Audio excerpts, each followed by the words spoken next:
इस मुल्क में जो लोग संविधान की शपथ खाकर एमएलए बनते हैं, एमपी बनते हैं, फिर मिनिस्टर बनते हैं, शपथ लेते हैं और लोग इस मुल्क के संविधान की धज्जियां उड़ा रहे हैं, खासतौर से बीजेपी के लोग मुसलमानों को हमेशा टारगेट पर रखा हुआ है।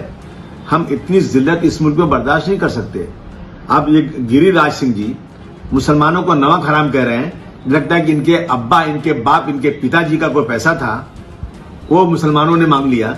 अरे अगर इस मुल्क का कोई भी इंसान चाहे साबुन खरीदता है, नमक खरीदता है, कपड़ा खरीदता है, जूता खरीदता है, रोजाना की जो इस्तेमाल की चीजें हैं, चाहे कितना गरीब भी हो, उन सब में टैक्स भरता है। और गिरिराज सिंह जी, ये पैसा किसी के बाप का नहीं है, ये पैसा यहाँ की पब्लिक के पसीने से कमाई हुई से टैक्स के काट से ये पैसा आता है। आपकी हिम्मत कैसे पड़ी इस तरह से? मैं खासतौर से बिहार के मुसलमानों से ये कहना चाहता हूं कि देख लीजिए, नीतीश कुमार जी उस सरकार को सपोर्ट कर रहे हैं, चंद्रबाबू नायडू जी उस सरकार को सपोर्ट कर रहे हैं जिस सरकार का एक सेंट्रल मिनिस्टर ये मुसलमानों को नमक हराम कह रहा है कि सरकारी नीतियों से पैसा मुसलमानों को मिलता है, वो हमको वोट नहीं देते।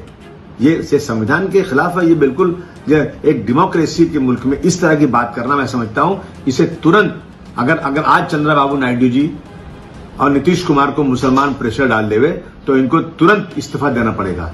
सोचिए जरा अपने बारे में, हमारी क्या इज्जत है?